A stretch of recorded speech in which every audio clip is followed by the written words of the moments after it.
If you've been arrested for a potential criminal case, or you're the family member and maybe one of your kids got arrested and they're in jail and they have a high bond in their on their case, and if you're wondering how do you get that bond reduced, then this video I'll be talking about that. My name is Derron Woodfork. I'm an attorney here in Scottsdale, Arizona. I've been practicing law here in Arizona for 26 years. At my firm, we restore gun rights here, we seal old criminal cases here, and we do personal injury cases here. But back in the day, I used to work at the public defender's office, and so I probably represented about 3,000 defendants in the criminal justice system. And a lot of times we had what's called bond reduction hearings. And that is when you're arrested, you go down to jail, and then a bond is put into on your case. And basically, you could be put on bond. It could be a $10,000 bond. You could be released to probation, or you could be released on your own recognizance.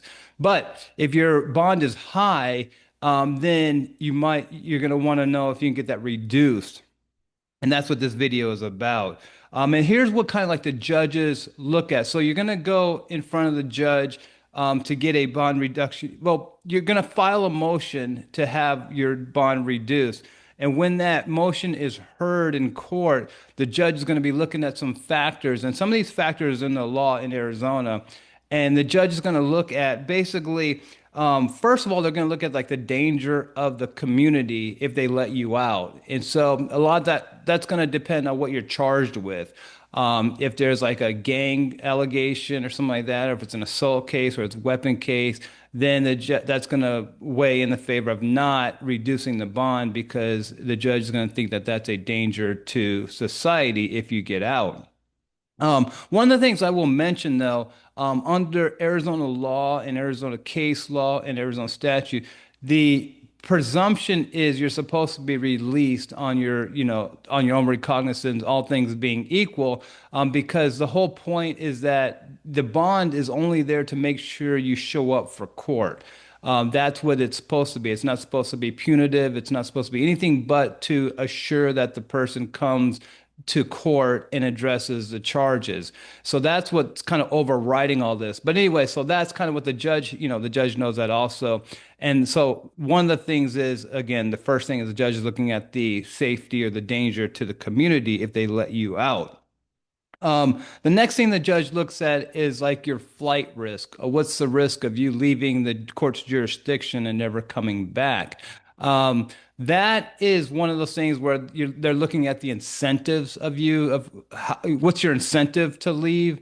And, they'll look at basically how bad the charge is or how much time you're looking at. If you're looking at, 10 years mandatory, you might have more of an incentive to run than if you're looking at a case where you're going to get probation if you're convicted at the end of the day. And so the judge is going to look at that, the serious of the crime, the serious of what you're looking at, kind of your criminal history, knowing what the prosecutors are going to allege, things like that.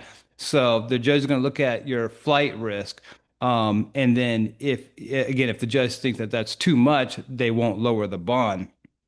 And again, that kind of goes to the seriousness of the case. If the case is a class two, super serious case where you're looking at 7.5 years minimum, then the judge is going to take that into consideration versus a case where you have like possession of marijuana, for personal use. Then, again, that's going to weigh in your favor because you have no reason to, no incentive to flee. Um, if there's any criminal history of you not showing up for court, obviously that's going to have an impact on whether or not the judge lowers your bond. Usually that's not something that comes up in a case. And then also your ties to the community, like your family, your job, how long you've lived in Arizona, things like that. That's going to come into play also. And again, that kind of goes back to the incentives of you fleeing. It looks like if you have a bunch of roots here in the court's jurisdiction, if your family lives here and all that, you won't be as incentivized to flee the state or flee the country or whatever, because you'd be leaving your family and all that stuff. So, and as defense lawyers, that's what we would always argue. We'd, be say, look, everything he has, everything he knows is here. He's not going anywhere. Basically, that was the argument.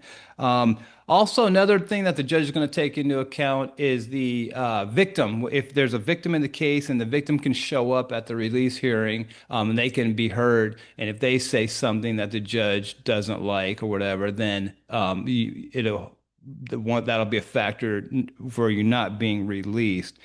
Um, and kind of overarching what I've just said for the last 5 minutes is that you want to have a good lawyer, and when I say good lawyer, I mean just a lawyer who knows what they're doing at a bond reduction here, and that doesn't mean the public defenders aren't good lawyers, but you want to have a good lawyer down there. And in fact, the public defenders are probably the best lawyers because they're doing these hearings every day. And they know exactly what the factors are. They know exactly what the judge is going to weigh and what the judge is not going to weigh, things like that. But anyways, so you want to have a good lawyer at that bond reduction hearing because really that's your only one chance of getting that bond reduced. If the judge doesn't reduce it, you can't really file a motion 2 months later and ask for a reduction hearing again. It probably won't be granted, but even if it does, the judge won't reduce it. So you really have a one and only shot at getting your bond reduced in a case. So you want to do it right the first time. You want to have good counsel to do that. So anyway, so that's one of the things. Like I said, if you're ever in this unfortunate situation and you're facing criminal charges and you're in jail and you have such a high bond where you can't bond out and you want to get that reduced, that's how you do it. You file a motion with the court asking for a bond reduction hearing. The state will respond. They'll say, give their position, and then the judge will set a time for oral argument. Again, the judges hear these cases all day long, every day. So, again, they will take it into consideration. And that's what you want your lawyer to anticipate also, is that considering that the judges hear this every day, you have to know what arguments to sway the judge. So, anyways, that's it for today. Hope you found that interesting. If you have any questions, please leave them in the comments or shoot me an email at darrenw@msn.com. And thanks for watching the video, and please like and subscribe. Thanks.